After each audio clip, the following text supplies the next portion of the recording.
Mesdames, Messieurs, bonsoir et merci de préférer la télévision nationale. Lancement officiel par le Premier ministre chef du gouvernement des travaux de reconstruction de la route nationale RN5, long de 135 km, un trajet qui relie Mamoumpita, Dalaba et Labé, une initiative présidentielle pour faciliter la circulation des personnes et leurs biens. Kouré-Malé abrite désormais la 39e station de radio rurale de Guinée, située à la frontière avec le Mali. Cette radio va jouer un rôle important dans le développement de la zone et contribuer à la paix sociale. Pour renforcer la lecture et l'apprentissage dans la ville de Farana, le club littéraire a lancé la 2e édition de son projet de promotion du livre, un programme qui va jusqu'à décembre. C'est tout pour les titres. Une fois encore, bonsoir et merci de la fidélité à la télévision nationale. C'est un tournant majeur pour les populations du Fouta Djallon. Après plusieurs années d'attente, le gouvernement a procédé aujourd'hui au lancement officiel des travaux de reconstruction de la route nationale numéro 5, un axe stratégique qui relie Mamou, Pita, Dalaba et Labé sur plus de 135 km sous l'impulsion du président de la République Mamadi Doumbouya et en présence du Premier ministre Amadou Riba, accompagné de plusieurs membres du gouvernement. La cérémonie s'est tenue dans la commune rurale de Garambé où autorités locales, population et partenaires techniques se sont mobilisés pour accueillir cet événement porteur d'espoir et de développement. Depuis Labé, Ousmane Bangoura, Kabassouma, Almami Ousmane Kobele-Keita. Après de longues années marquées par les difficultés d'accès et un isolement routier persistant, la commune rurale de Garambé, à une dizaine de kilomètres du centre-ville de Labé, accueille ce jour la cérémonie officielle de lancement des travaux de reconstruction de la route nationale numéro 5. Conformément à la vision du président de la République, Mamadi Doumbouya, le Premier ministre Amadou Riba a procédé au lancement de ce chantier d'envergure qui relie Mamou, Pita, Dalaba et Labé sur un linéaire de 135 km. Un projet structurant prévu sur 2 ans et 6 mois qui s'inscrit dans la dynamique nationale de refondation, de modernisation des infrastructures et de consolidation de la connectivité, entièrement financé par le budget national de développement. Ces travaux mobilisent plusieurs entreprises. La route nationale numéro 5 n'est pas seulement un axe routier, elle est l'une des artères vitales de notre pays et relie la Moyenne-Guinée au reste du territoire, soutient le commerce, l'agriculture, le transport de personnes et de biens, facilite l'accès aux services essentiels et renforce la cohésion sociale entre les communautés. À tous les habitants de Labé, de Mamou et leur environnant, je vous rappelle que ce chantier est le vôtre. Il est réalisé pour vous, pour vos enfants et pour les générations futures. Ensemble, veillons à ce qu'il avance dans la transparence, le respect des normes et l'intérêt général. Le ministre des Travaux publics met en avant l'importance stratégique de cette route dans la modernisation du réseau national. Nous savons que les travaux de route vont engendrer la poussière, vont engendrer des casses. Nous rassurons la population de Garambé qu'ils seront indemnisés et que le projet prend en compte tout ce qui est indemnisation. Personne ne sera oublié. Nous allons vous indemniser. Nous allons travailler ensemble. Et les jeunes de Garambé vont participer à ce projet comme les jeunes de Bambeto l'ont fait. Et nous comptons encore sur vous à Garambé parce que nous avons réussi la ligne haute tension qui est ici. Nous avons réussi ensemble. C'est pour ça que Garambé a le courant 24h/24. Notre engagement à respecter entièrement les obligations du contrat et mener le projet avec les plus hauts standards de la qualité sous la direction du ministère des Infrastructures et des Travaux publics et à la route. Nous mettrons tout en œuvre pour faire cette route un ouvrage durable, bénéfique pour la population et capable de résister à l'épreuve du temps. Le Premier ministre Amadou Ouriba vient rappeler la vision du gouvernement et officialiser aux côtés des autorités locales le démarrage de ce chantier stratégique pour la région. Cette cérémonie d'aujourd'hui est un grand jour pour nous tous. Certes, nous avons l'habitude de lancer des travaux un peu partout dans le pays. Mais le lancement des travaux de la route Mamou-Labé et également Mamou-Farana revêt une dimension symbolique et particulière. Nos populations, les agents économiques ont souffert pendant ces dernières années de la dégradation continue de ces deux axes principaux qui constituent les veines essentielles par lesquelles le flux commercial et le flux des passagers irriguent l'ensemble de notre territoire national. Les pertes en termes de croissance économique du fait de cette dégradation sont incalculables. C'est la raison pour laquelle le président de la République avait inscrit d'emblée la réflexion de ces deux principales voies comme étant des priorités nationales et des priorités personnelles également. Récemment, il disait, tant qu'on n'a pas lancé les travaux Mamou-Labé, Mamou-Farana, il ne se sent pas à l'aise parce que ça l'empêche de dormir. Le Premier ministre a rappelé aux populations l'importance stratégique de ce projet, les invitant à accompagner pleinement la vision portée par le chef de l'État. Un acte fort qui ouvre la voie à un chantier porteur d'espoir pour le Fouta et pour toute la nation. À Koya aussi, les travaux de construction de l'entrepôt de stockage des produits de santé de la pharmacie centrale de Guinée se poursuivent. Une délégation conduite par les responsables de la PCG et le conseil d'administration s'est rendue sur le terrain pour évaluer l'avancement du chantier et s'assurer du respect des normes techniques. Ce futur site stratégique est financé à hauteur de 10 millions de dollars par le budget national de développement et 4 partenaires techniques et financiers. Reportage Adiatou Bari. À première vue, le chantier respire déjà la fin. Murs dressés, installation technique en place, dernier réglage en cours. Ici à Koya, précisément à Manéa, l'entrepôt moderne de la pharmacie centrale de Guinée entre dans sa dernière ligne droite. Avec un taux d'exécution de 95%, le bâtiment se prépare à renforcer considérablement la capacité nationale de stockage en médicaments. L'infrastructure que vous voyez, c'est un standard, c'est un modèle qui se compte très rarement dans la sous-région et qui va nous permettre désormais de sécuriser tous les produits de santé. Pour les techniciens, l'objectif est clair, livrer une infrastructure prête à fonctionner dans les meilleurs délais. Il est composé de 3 lots. Un lot de génie civil, un lot de charpente métallique et un lot CVC, c'est-à-dire chauffage, ventilation et climatisation. La délégation venue évaluer le chantier souligne l'importance stratégique de cette construction pour moderniser la chaîne d'approvisionnement pharmaceutique du pays.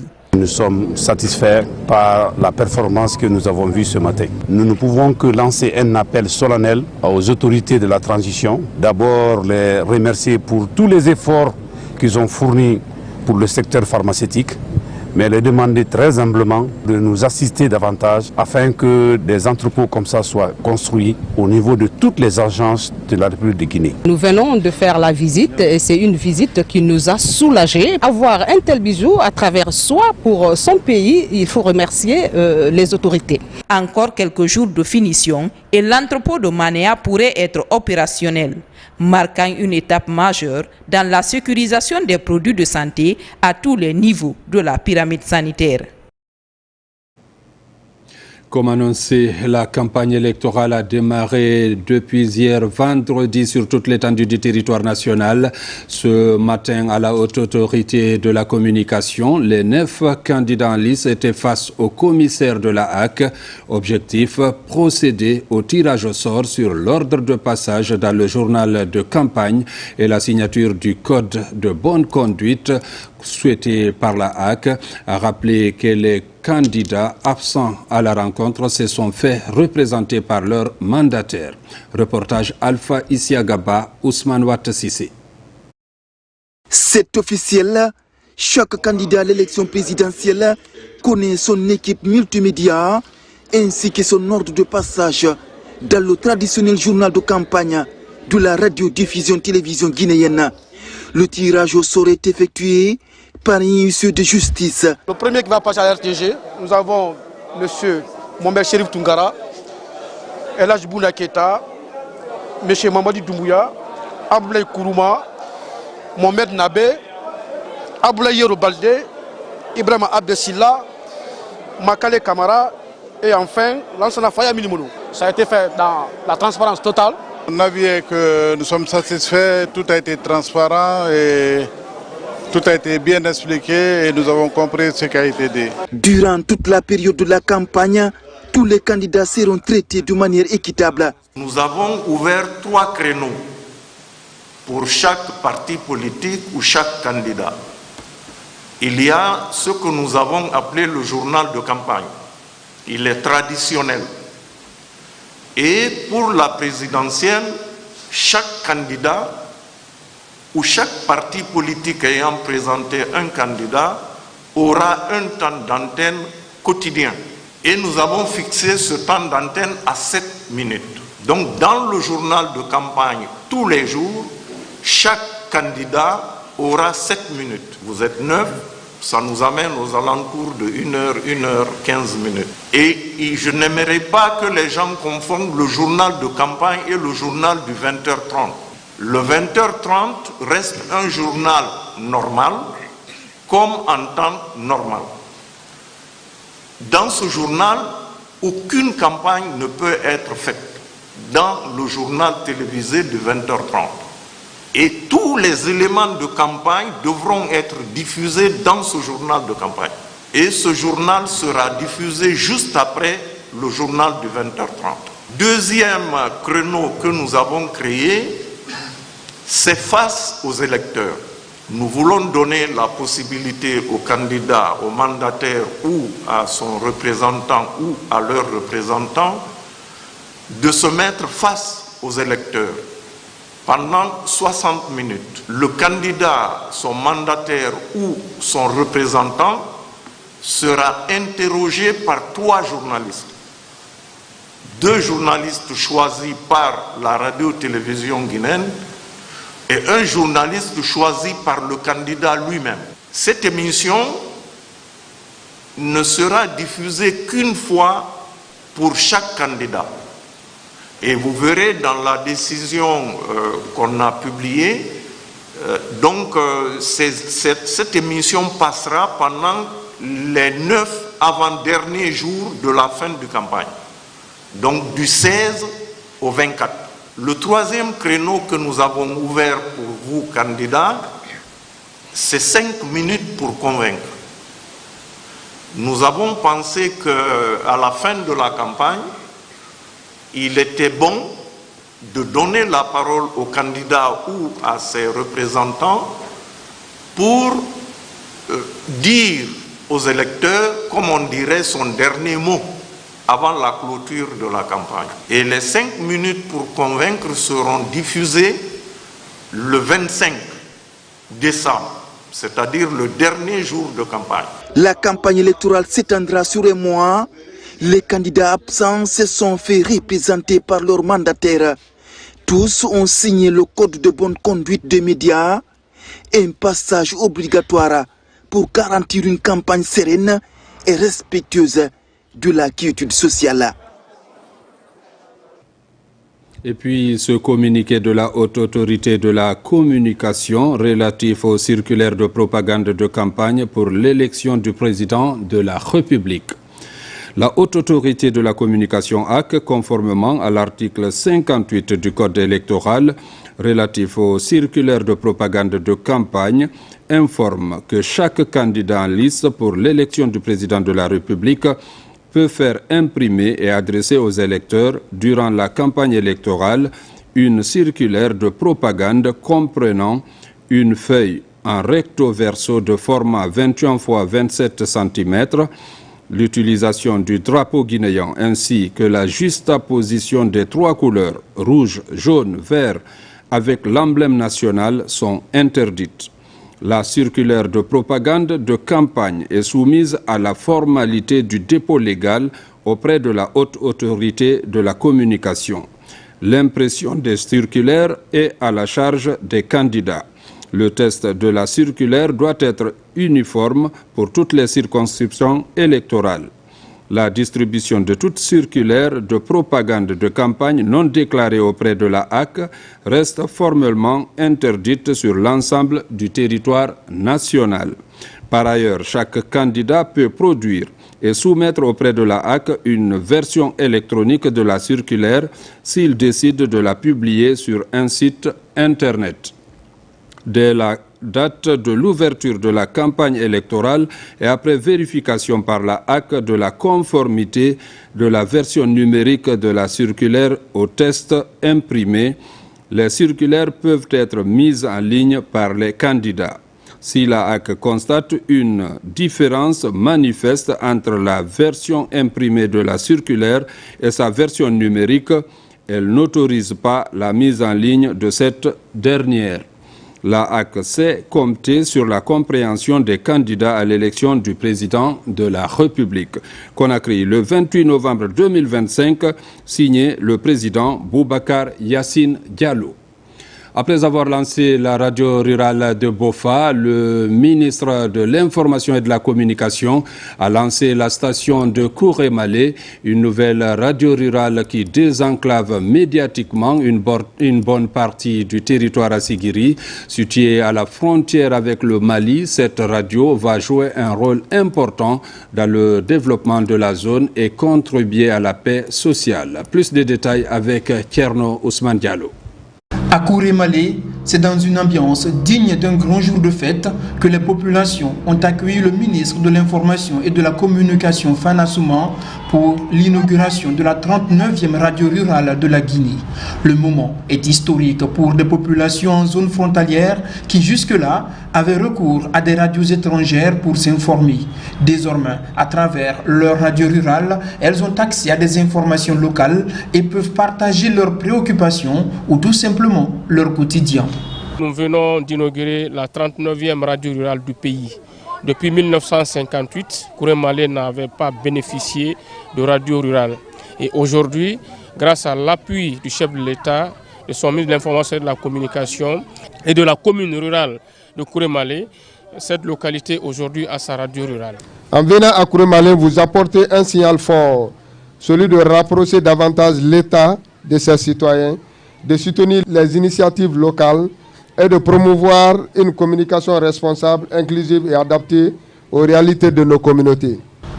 La radio rurale de Kouré-Malé émet sur la 98.7, dotée d'équipements pour assurer son autonomie énergétique et garantir une diffusion en continu des émissions. Elle va jouer un rôle important dans la promotion du vivre ensemble dans cette localité qui accueille des Guinéens venus de tout le pays et des citoyens de la sous-région.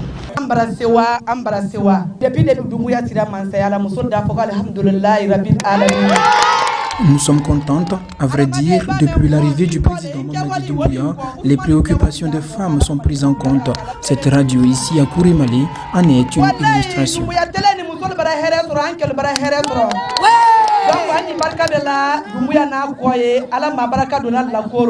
Notre mission est claire, rapprocher l'information de tous les citoyens. Cette radio est la vôtre, la radio de Kouré-Malé. Elle doit continuer à porter vos préoccupations, vos initiatives, vos réussites. Elle doit être un outil de développement, un relais de vos aspirations, un miroir fidèle de votre quotidien. C'est pourquoi je tiens à saluer et à remercier le président de la République qui m'a mandaté d'être sur le terrain. et de partir partout où il n'y a pas radio, où il n'y a pas télé, de mettre la radio et la télé. Voici ma présence ici. Kouré Malé, je pense que c'est la première fois que vous bénéficiez d'une radio. C'est la première fois. Et cette radio vous appartient. C'est votre radio. Le ministère de l'Information et de la Communication poursuit son programme de couverture intégrale du territoire par les médias publics. Plus particulièrement, le désenclavement médiatique des zones frontalières permet de rapprocher les communautés et les localités afin de renforcer le sentiment d'appartenance à la nation dans un contexte où la mise en œuvre du programme Simandou 2040 requiert la mobilisation de tous autour des nouveaux enjeux de développement. Renforcement du système de protection sociale des travailleurs guinéens. 2 importantes études viennent d'être réalisées par les experts du BIT Genève pour la Caisse nationale de sécurité sociale et la Caisse nationale de prévoyance sociale. Ces documents viennent d'être présentés et remis aux responsables des 2 organismes. Ils encadrent la gouvernance financière et les prestations offertes. Reportage Mamadi Ternakamisoko. L'événement était attendu de nombreuses années, il est désormais une réalité. Après des années de collecte de données et d'analyse, la Guinée dispose enfin d'une étude actuarielle consacrée à la couverture sociale de la Caisse nationale de sécurité sociale et la Caisse nationale de prévoyance sociale. Les 2 documents ont été officiellement remis aux autorités guinéennes grâce à l'appui des experts du Bureau international du travail. La première concerne l'évaluation actuarielle de 3 des 4 branches de la CNSS et de la Caisse nationale de prévoyance sociale. Il s'agit bien sûr de s'assurer de la viabilité et de la soutenabilité financière sur un horizon temporel de 75 années. La seconde étude, qui est très importante pour l'avenir de la protection sociale dans notre pays, analyse les modalités de l'extension de la couverture sociale aux travailleurs de l'économie informelle, aujourd'hui exclus de la prévoyance sociale en Guinée. Depuis 2014, on a effectué plus de 80 études actuarielles et en fait, c'est ça qui permet d'avoir une bonne gouvernance financière. Il y a la gouvernance institutionnelle, à bien gérer les prestations, mais il faut, pour bien gérer une institution de sécurité sociale comme la CNSS et la CNPS, il faut savoir où on se dirige. La Guinée s'aligne désormais sur des standards internationaux. Avec ces études actuarielles, le ministère du Travail et de la Fonction publique, en collaboration avec ses partenaires sociaux, franchit une nouvelle étape dans le renforcement du système national de prévoyance sociale. Cette démarche participative et inclusive est vraiment à saluer et c'est pourquoi nous avons tenu à être présents pendant cette ultime phase. Les études actuelles dont nous analysons aujourd'hui, les conclusions constituent bien plus qu'un simple exercice technique. Elles représentent un outil d'aide à la décision publique, un levier stratégique pour orienter l'action gouvernementale. Ce résultat est le fruit d'un engagement collectif mené par les responsables des 2 caisses nationales. L'objectif est de garantir à chaque travailleur et à ses ayants droit une couverture sociale digne, fiable et protectrice. Dans l'actualité encore, le ministre de l'économie et des finances a lancé hier vendredi le programme cadre de renforcement des capacités, un dispositif destiné à améliorer la performance globale du ministère dans la gestion des finances publiques. La cérémonie a mobilisé les cadres du département ainsi que les partenaires au développement. Reportage Mamadi Gassama. Le programme est dénommé Programme cadre de renforcement des capacités, appuyé par le PNUD au compte du premier comité de pilotage du programme. Il s'articule autour de 5 axes stratégiques pour un budget global estimé à 22 millions de dollars américains. Il faut des finances publiques robustes, des finances publiques capables non seulement d'accompagner la mobilisation des ressources, mais aussi de maîtriser les dépenses et de assurer une efficacité de la dépense publique. Ce programme ambitieux vise à améliorer la performance globale du ministère dans la gestion des finances publiques en dotant les cadres des compétences nécessaires pour relever les défis économiques actuels, optimiser la gestion des ressources publiques et stimuler le financement du développement. Nous devons travailler à la mise en place de mécanismes favorisant la promotion d'un climat d'investissement attractif, la bonne gestion des ressources publiques et l'amélioration des services efficients et de proximité offertes aux populations.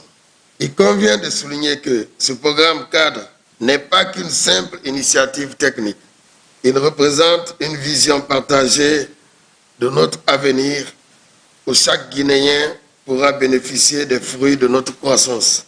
Sur les 22 millions de dollars budgétisés, seulement 3 millions ont été mobilisés à date.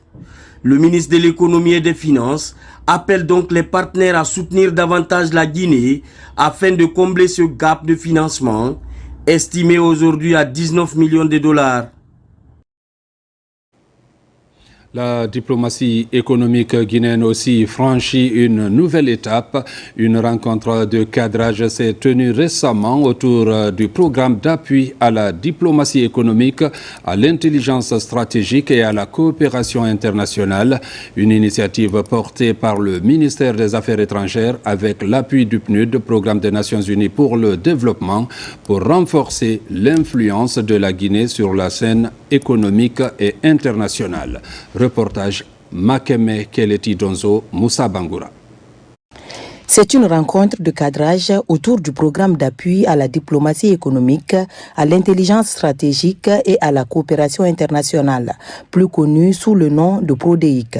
Une initiative stratégique portée par le ministère des Affaires étrangères en collaboration avec le Programme des Nations Unies pour le développement. L'objectif de cette réunion est de définir les bases du placement institutionnel du programme afin de renforcer la diplomatie économique et optimiser la coopération internationale du pays. La mise en œuvre de ce pilier exige la contribution technique, matérielle et financière des différentes parties prenantes. Elle doit transformer notre appareil diplomatique en un instrument moderne, performant et capable de soutenir les secteurs clés de notre économie. PRODEIC fait partie des leviers essentiels pour positionner la Guinée comme un acteur influent dans les échanges économiques et stratégiques. Cette rencontre marque une étape importante dans sa mise en œuvre. Nous voulons procéder à la mobilisation des ressources pour permettre au PRODEIC de poursuivre sa dynamique, de poursuivre la réalisation de ces différentes activités afin d'améliorer notre écosystème en interaction via les missions diplomatiques. Ce gap de financement à mobiliser est une opportunité pour nous, partenaires techniques et financiers, de nous associer à une initiative qui renforcera la gouvernance économique, la stabilité régionale et la compétitivité internationale de la Guinée. Pour le PNUD, chaque dollar investi dans ce programme est un investissement dans la paix, la prospérité, la résilience et le renforcement de la coopération internationale. Un engagement qui doit permettre d'accélérer le déploiement de cette démarche, laquelle s'inscrit dans la vision d'une Guinée mieux préparée, plus compétitive et pleinement connectée aux enjeux internationaux. L'université de Nzérékoré, en partenariat avec le réseau Réunir, vient d'organiser la 4e édition de la conférence scientifique Action. Elle est basée sur les connaissances avancées et sur les problématiques de développement. Au-delà des échanges, cette conférence de Conakry a permis aux chercheurs de sceller des partenariats avec certaines institutions de la sous-région, mais aussi à l'international. Ali Badrakonde, reportage. C'est la 4e édition de la conférence scientifique Action sur les connaissances avancées sur les problématiques de développement. Des échanges consacrés à la valorisation durable des ressources pour un développement régénératif et inclusif.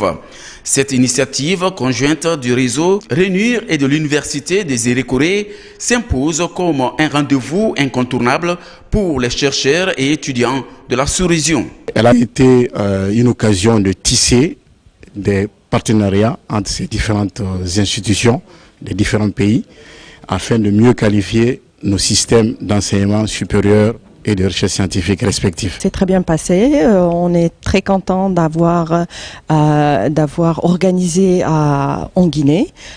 Tout s'est très bien passé. La qualité des présentations et des travaux scientifiques était de grande qualité. Cette conférence, au-delà des échanges, a permis à ces chercheurs de sceller des partenariats avec certaines institutions. Elle est placée sous le thème « Valorisation soutenable des ressources pour le développement régénératif et inclusif ».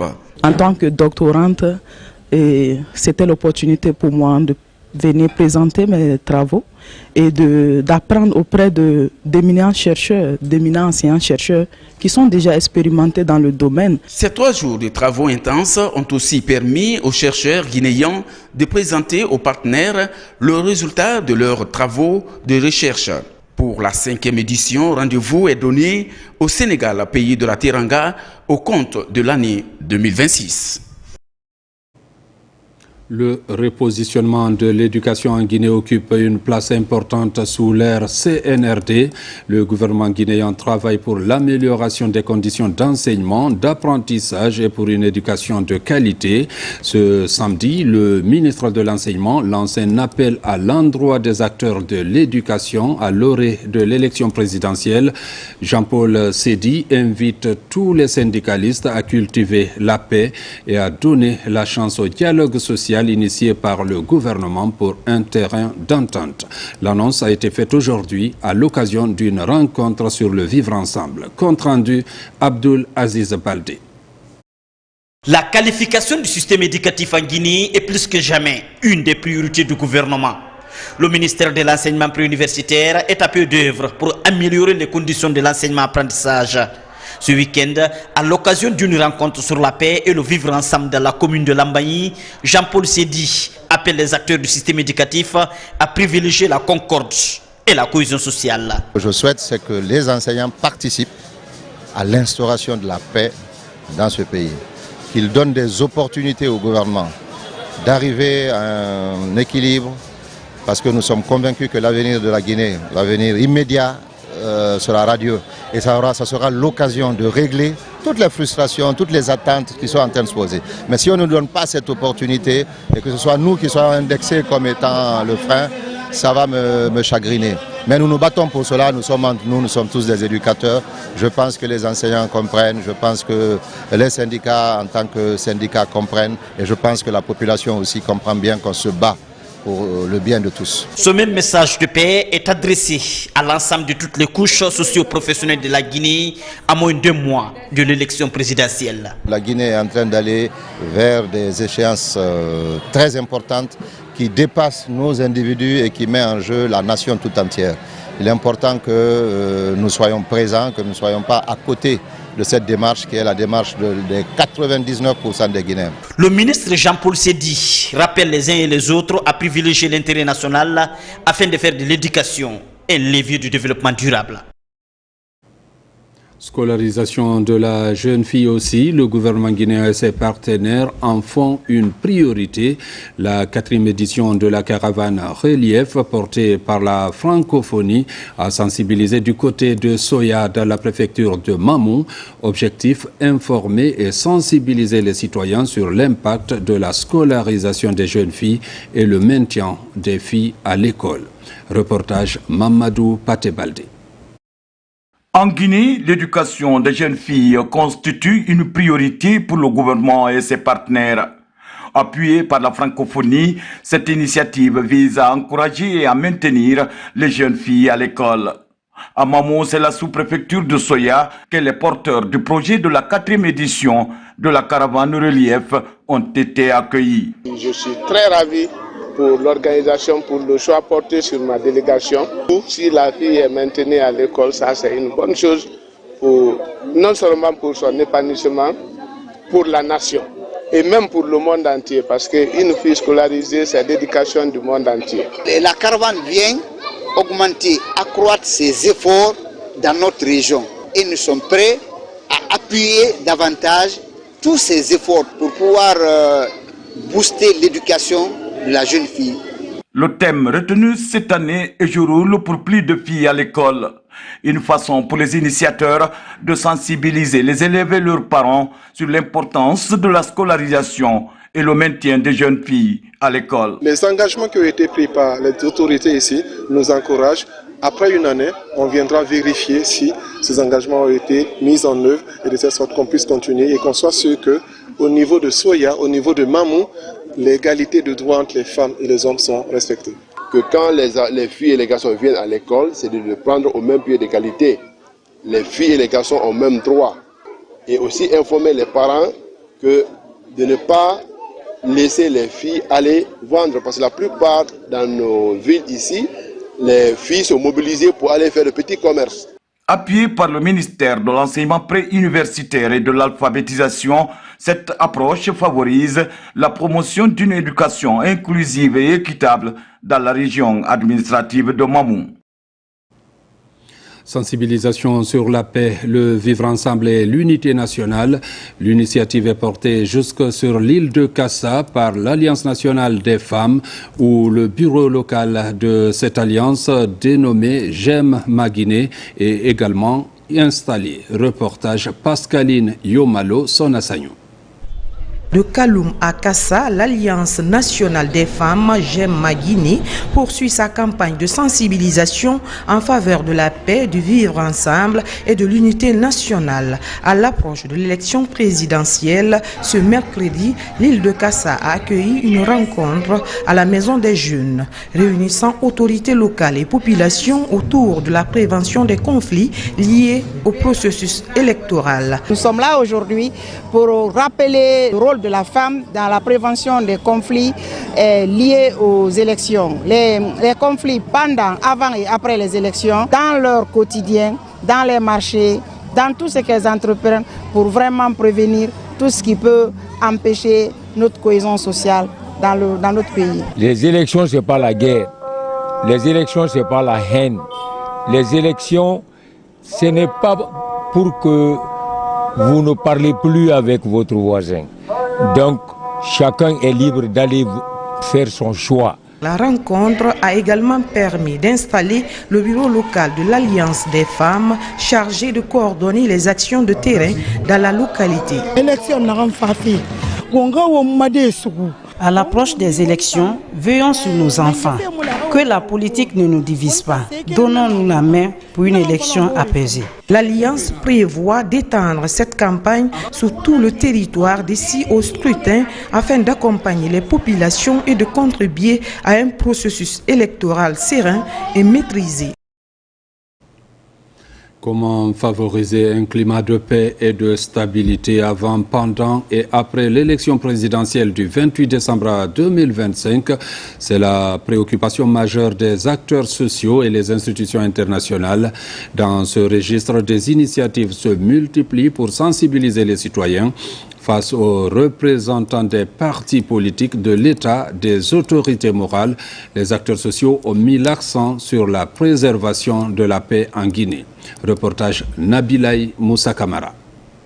Dans le cadre du processus de préservation de la paix et de la stabilité, avant, pendant et après l'élection présidentielle du 28 décembre 2025, l'Union européenne vient d'appuyer la Guinée pour une élection apaisée. À travers cette rencontre organisée par Institut Gorée en collaboration avec Resdex, les résultats issus des recherches menées sur le dialogue multi-acteurs sociaux dans plusieurs villes de la Guinée sont présentés aux parties prenantes. Cet atelier a été organisé pour faire un compte rendu aux acteurs qui sont là, pour les montrer, les changer, pour qu'ensemble on puisse vraiment trouver des solutions pour qu'il y ait le maintien de la paix, de la cohésion sociale et qu'il y ait un développement pour tous les Guinéens. La rencontre a mobilisé plusieurs acteurs sociopolitiques du pays. Les initiateurs ont mis l'occasion à profit pour expliquer les motivations de cette enquête sur le dialogue multi-acteurs sociaux. Nous sommes engagés à suivre toutes les étapes de ce processus jusqu'au résultat final. Il faut expliquer aux Guinéens que les élections ne sont que des joutes. Donc nous allons continuer à passer nos messages d'apaisement et de cohésion. La Guinée est une famille et restera une famille. Parce que les élections sont connues pour être conflictogènes en Afrique et maintenant la Guinée ne fait pas l'exception. C'est la raison pour laquelle on s'est dit qu'il serait bien de venir avant l'élection, travailler dans la prévention et essayer vraiment donc de prévenir toute violence, toute incidence qui pourrait vraiment entacher les élections en Guinée. Pour une élection présidentielle apaisée en Guinée, les acteurs sociaux et les institutions nationales et internationales vont élaborer une feuille de route qui sera soumise aux autorités guinéennes afin de privilégier les questions de paix et de cohésion sociale pour une élection acceptée de tous. Le gouvernement guinéen résolut à faire de l'égalité homme-femme une réalité dans le pays. Le défi est relevé dans le groupe thématique genre qui tient sa 4e réunion ici à Conakry. La rencontre réunit les chefs services genre des départements sectoriels, les partenaires techniques et financiers et certains secrétaires généraux des ministères. Reportage Mohamed de Camara. Cette 4e réunion des coordinations du groupe thématique JAR, comme les 3 premières, place la promotion du JAR au centre des débats. Pour les chefs services JAR venus des départements sectoriels, les représentants de la société civile et les partenaires techniques et financiers, des questions de JAR doivent être prises en compte dans chaque politique et programme dans le pays. C'est une question stratégique, c'est une question de coordination et il est très intéressant et très important que les secrétaires généraux, chacun dans son département qui le concerne, essaient de véhiculer cette vision de la politique nationale genre afin que le genre devienne une réalité. Comme vous savez, très simplement, le genre c'est de maintenir l'équilibre, de faire l'équité, de réduire l'inclusivité. Le groupe thématique genre, considéré comme un espace de concertation, d'analyse et de coordination stratégique des interventions en faveur de la promotion de l'égalité entre les hommes et les femmes, bénéficie de l'accompagnement de Enabel à travers le Royaume de Belgique. Nous sommes actifs, comme je le disais, sur le thème depuis 10 ans. C'est une priorité importante de nos partenaires africains depuis plus de 20 ans. C'est aussi un domaine qui tenait particulièrement à cœur à plusieurs ministres et c'est un domaine, en écoutant les Guinéennes et les Guinéens, où nous nous sommes rendus compte que malgré tout le potentiel, toutes les richesses humaines du pays, des femmes et des hommes, il y avait énormément à faire. Et donc nous saluons tous les progrès qui ont été accomplis depuis 10 ans, en partie grâce à nous, mais surtout grâce au travail des Guinéennes et des Guinéens. Le groupe thématique JAR, dans son évolution, est renforcé par la validation récente de la politique nationale JAR 3, qui est un document de référence dans le respect de la promotion du genre dans le pays. En Zérekoré, les producteurs de lait local se retrouvent autour de la table pour capitaliser les acquis du projet PAPEDEL.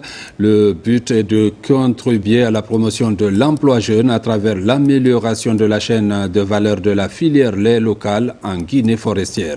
Financé par la CEDEAO et la coopération suisse, il est mis en œuvre par les ONG RADIG et AVES dans les préfectures de Zérekoré, Lola et Beila.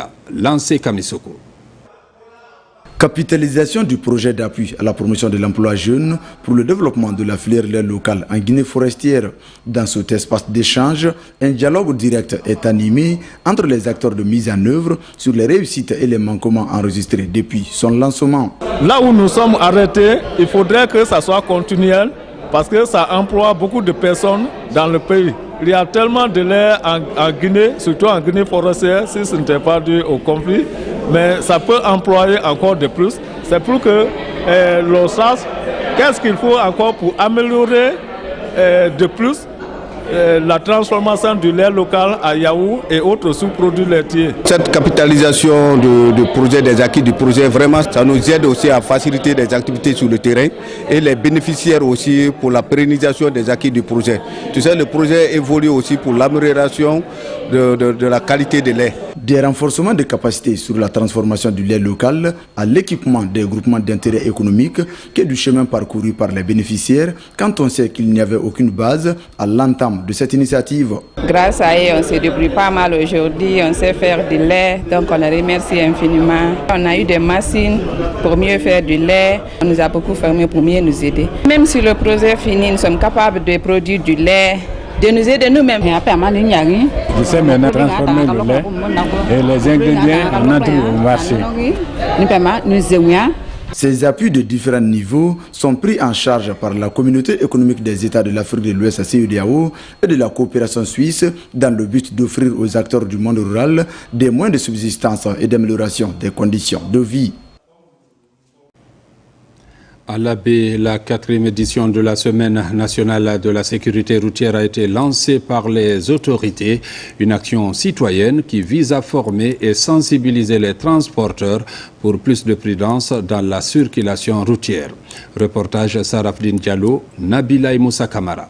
La 4e édition de la Semaine nationale de la sécurité routière s'ouvre autour du thème « Stop aux accidents, la sécurité routière, une priorité nationale ».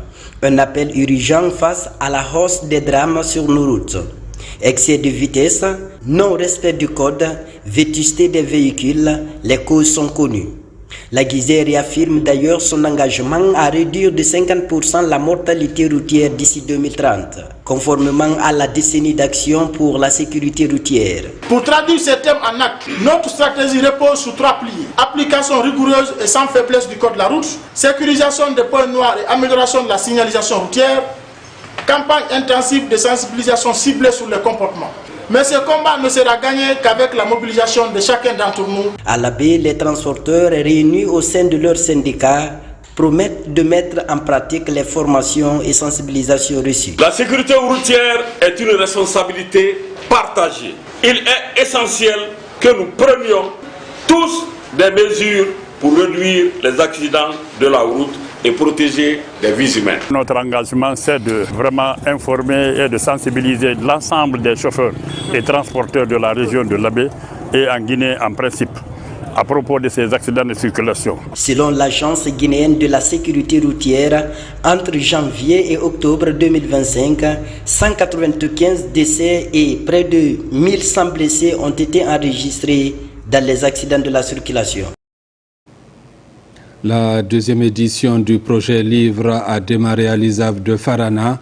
Piloté par le club littéraire de la localité, le programme se déroule de septembre à décembre et vise à renforcer la lecture et l'apprentissage dans la ville de Farana ainsi que dans 5 communes rurales de la préfecture. Plus de détails avec Ibrahima Oulem Fofana et Silati Kourouma. À l'Institut supérieur agronomique vétérinaire de Farana, la 2e édition du projet Livre de Farana s'active pour améliorer l'accès à la lecture et à l'éducation citoyenne. Des espaces et activités pédagogiques sont mis à disposition des enfants pour rendre le livre plus accessible et ludique. Aujourd'hui, nous lançons la 2e édition du projet Livre de Sankara, un engagement concret qui permettra d'accompagner 50 enfants pendant 3 mois. Notre objectif est clair, donner aux enfants de Farana un environnement qui les pousse à rêver plus haut, à lire davantage, à apprendre autrement et à croire en eux. Nous intervenons dans le cadre des activités éco-ambassadeurs en herbe. Cette activité permet à l'avance de préparer ou d'impliquer dans l'éducation des enfants l'importance de la protection de l'environnement. Le projet prévoit l'aménagement d'un espace de lecture à la bibliothèque préfectorale, des séances hebdomadaires d'animation, des compétitions éducatives, des week-ends scolaires dans les zones rurales ainsi que la distribution de livres. Je souhaite que cette année soit encore une source d'enrichissement, de dialogue, d'apprentissage et de joie pour tous les bénéficiaires. La lecture est la nourriture du cerveau. Donc ce que le club vient d'organiser va droit au cœur des idéaux de développement de la Guinée. Cette 2e édition vise à accompagner régulièrement 50 enfants et à toucher plus de 500 bénéficiaires à travers diverses activités éducatives. Il faut dire que la promotion de la lecture et de la culture représente une priorité phare pour le gouvernement guinéen. À travers le ministère de la Culture et de l'Artisanat, une séance de formation est initiée pour renforcer la capacité des animateurs et bibliothécaires sur les outils modernes transformateurs des communautés. Elle s'est tenue dans la ville des Agrumes pour raviver le flambeau de la lecture par la bonne gestion des bibliothèques du pays. Reportage Aboubakar Diaby. Dans la ville des Agrumes, plusieurs animateurs et bibliothécaires prennent part à ce renforcement de capacité axé sur la promotion de la lecture et de la culture en Guinée. Ce véritable creuset du savoir initié sous le leadership du Centre de lecture publique et d'animation culturelle vise à amener des jeunes et autres citoyens guinéens à s'intéresser à la lecture. Un passage obligé pour une communauté bien éduquée et cultivée. Les participants ont pu aborder des thématiques essentielles. La classification et la gestion des collections, la tenue des statistiques et des rapports, la mise en place du règlement intérieur d'un CLAC et surtout l'animation culturelle, cette dimension vivante qui fait du livre un acteur de développement social. Ce conclave d'échange d'idées de 12 modules en 5 jours constitue une aubaine pour vulgariser des bonnes pratiques afin de rallumer la flamme de la lecture à travers la bonne gestion des bibliothèques du pays. Cette formation justement des animatrices et animateurs des CLAC et BLP que nous clôturons cet après-midi marque une nouvelle étape dans le processus de consolidation, de redynamisation, de modernisation, de l'extension des réseaux CLAC et BLP de notre cher pays. Ce séminaire vient à point nommé pour répondre à un besoin très crucial. Nous avons, comme vous le constatez, 2 réseaux au niveau du CELPAC. Nous avions tenu à ce que cette formation ait lieu pour pouvoir répondre à une grande aspiration. Cette initiative portée par le ministère de la Culture et de l'Artisanat et ses partenaires comme l'Organisation internationale de la francophonie, OIF, a permis d'outiller ces cadres de connaissances nécessaires pour faire du livre un instrument de savoir, de lien social et de transformation communautaire.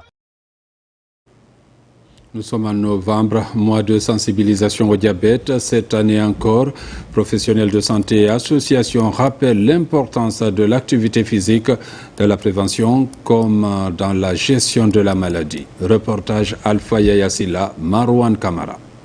Sur cette piste sportive, une dizaine de lions enchaînent les exercices physiques. Pendant plusieurs heures, ces lions participent à un programme de remise en forme gratuit.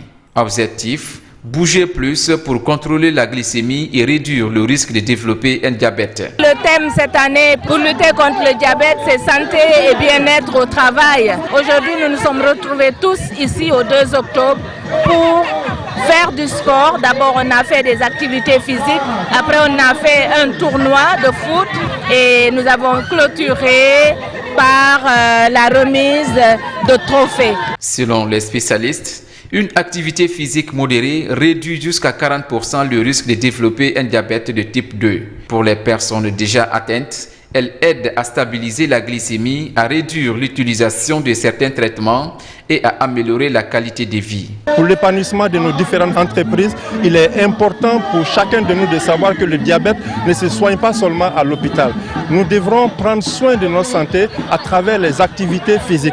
Raison pour laquelle nous sommes venus témoigner ce matin à travers le stride pour essayer de nous exercer, essayer de faire des réveils musculaires pour combattre cette maladie silencieuse. Quelques minutes de sport par jour peuvent avoir un impact considérable sur la santé et sur la lutte contre le diabète. Cette initiative de Lions Club International offre donc un geste accessible à tous qui peut véritablement changer le cours de la maladie. Mesdames, Messieurs, c'est la fin de cette édition. Merci à vous qui nous suivez du côté de la baie comme partout ailleurs dans le monde. Bonne suite de programmes sur la télévision.